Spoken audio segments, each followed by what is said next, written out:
We always hear that it's important to nail exposure in camera. And for a long time when I started my filmmaking journey, that was one of the things that I struggled with the most is how do I get the exposure right? And while we can use a bunch of techniques like zebras and false color to try and nail it as much as possible, I've also heard about another technique. And while I've been testing it a little bit, I wanted to see how different or how much of a difference it actually made. So the two base things with exposure is that you don't want to make it too dark, because then you can get noise in your image if you try to erase it afterwards. And you don't want to clip anything. So that means both the shadows or the highlights. And clipping meaning that there is no information captured because it's either too bright or too dark. So those are kind of the two main things. And what you'll normally see if you're shooting in a SLOG3 or any other log profile is that you have to overexpose it by 1.3 or 1.7 stops. But that doesn't always mean that that's the maximum that you can go to before you start clipping the highlights. And the brighter you get it without raising your ISO, the more information you should actually have in the shadows. So that's what I wanted to test today, show you the results, share it with you. So to test this out, I have shot with two different cameras, both in SLOG3, S-gamut3.cine. And to not make it too unfair and to see the broadest spectrum of results, one camera is the ZV-1 with the IRIX 65mm cine lens. So basically get the best possible image with a cine lens on, and the ZV-1, which has an amazing sensor for the money or the prosumer as we're talking about here. And the other one is the A6400, which is more on the entry-level side with a 18 to 105 lens on it. That's f4, I believe. So more on the entry level than the prosumer or pro level, if you will.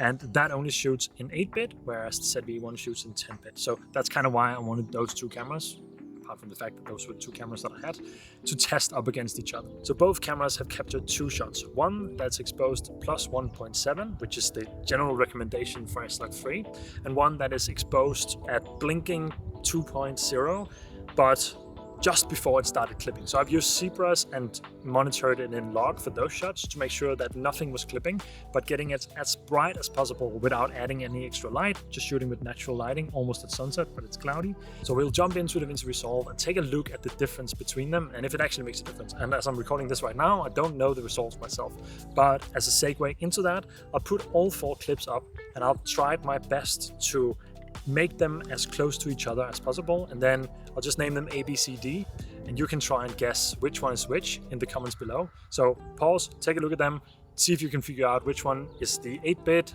that's overexposed and which one is the 10-bit that's overexposed. You can even see a difference. Then we'll take a look at it in DaVinci Resolve.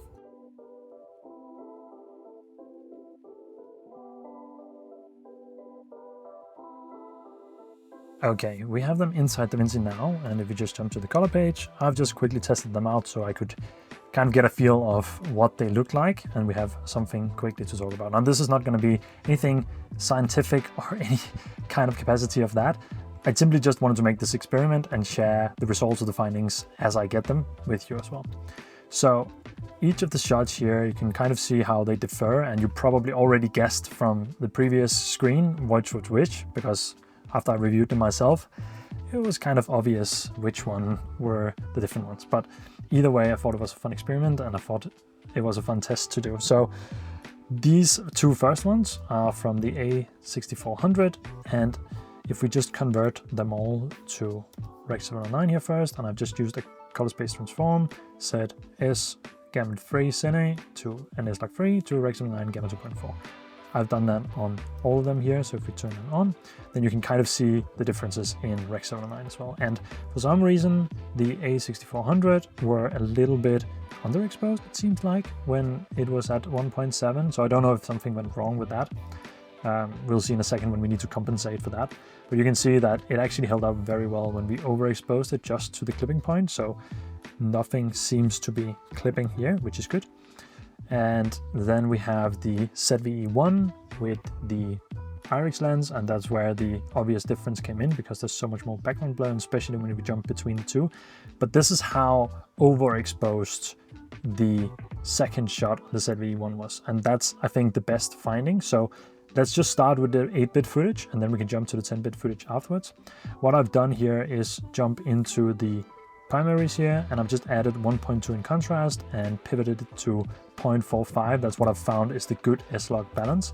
So if we add that to both of them, you can kind of see we're just adding a little bit of contrast. Otherwise, it's still a little bit too flat, even though we've converted it to Rec. 9. And if we then try to make this brightest part of the skin tones, we didn't have any harsh lighting here, around 70 here. That's like my general rule if I'm trying to just balance a nice image. And in this case, we have the HDR wheels, and I've just mapped them to SLOG3, S-gamut-free that's in it. You can see that's out of the screen, and SLOG3, you can see that here. And here I actually had to add 0.9, which for the 8-bit footage here, don't know again if something went wrong. You can see we're getting some noise in the shadows. And that's kind of the whole point here, that if you can overexpose as much as possible, is that better than trying to nail the exposure and then maybe getting something like this that then end up being a little bit more grainy or too dark in this case if we don't raise the exposure.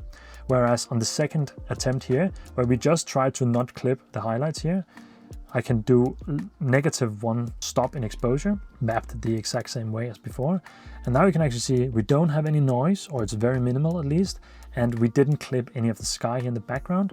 And we actually have a pretty good image. So while it is a bit annoying to shoot in the log image and make sure that you're not clipping it, and it needs a little bit more work in post, you have so much more information to work with here compared to shooting something like this and then ending up with noise because you were underexposing unintentionally. And we are also talking here about it's not really the best way to just do 1.7, but it's the easiest way. That's kind of what I want to get to here. So a little bit of varying results here, but I think the overall judgment on the 8-bit footage is if you can shoot overexposed until you clip, it looks like that's the better way if you're okay with lowering the exposure in post as well. And of course, a thing that's important to notice is that you definitely do not want to clip anything here. So be careful with how close you go to that line. These were very short clips, so we could kind of maintain that within that space. Then if we go to the clips from the ZV-1, both in 10-bit, now we just added the little bit of contrast to both of them, exact same settings as before. And here you can really see the difference. This was at 1.7, and you can kind of see, if you go in here, I haven't turned this on, but it's almost lying at 70, it's like 65 here. So if we just add a little bit, now it looks pretty good. So we get very close in this case to the right exposure. We're not gonna get any noise. We're getting a nice image that just looks good. That's it. Then if we go to the overexposed one, I don't know how overexposed this was. I can kind of see that here, but you can see how bright it is. And by first attempt, you might see like, oh, it's clipping. But if we then just lower the exposure by, let's just do 2 stops, just to make it very simple here, you can see how much information we still have, and nothing is clipping. You can see this soft roll off here. So no information is clipping at all. And we get a very nice image. But if we were to just go down by 1 stop, you can see how much information we still have in the shadows here. And even if we turn it off completely, we have so much more information to work with. And it seems like that works better in 10-bit, or we can go even brighter in 10-bit than we could in 8-bit without losing any information or without clipping the image. So maybe there's a finding. Maybe it's just because the ZV-1 has a much better dynamic range. That could also easily be the case here. So it might not just be a thing between 10 and 8-bit, but I think no matter what, we can see that you can actually expose much brighter than you otherwise would. Here it was pretty much on spot when we just did 1.7. I think the skin tones on and everything looks pretty good, whereas here we could overexpose by 2 full stops, more than the 1.7, and still get a usable image afterwards. All right, so I hope you found this little test interesting. It's something that I've been wanting to do for a while, and I thought it was a good opportunity to just make a short YouTube video about it as well. 2 things I will say is that, again, just emphasizing, be careful with how close you go to the line of overexposing or clipping if you're trying to do that. For SLOG3, I think the clipping point lies around 94 IRE. So if you're setting your CBrush, you can set it to that. I have it to 90 just to make sure that we have a little bit more space to work with.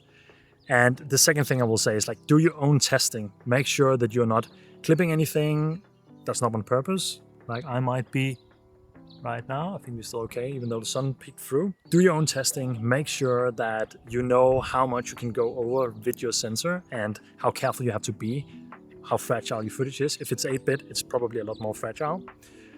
But yeah, I hope you got something out of it. If you got any questions, if you want me to do a more in-depth video on this, let me know in the comments below.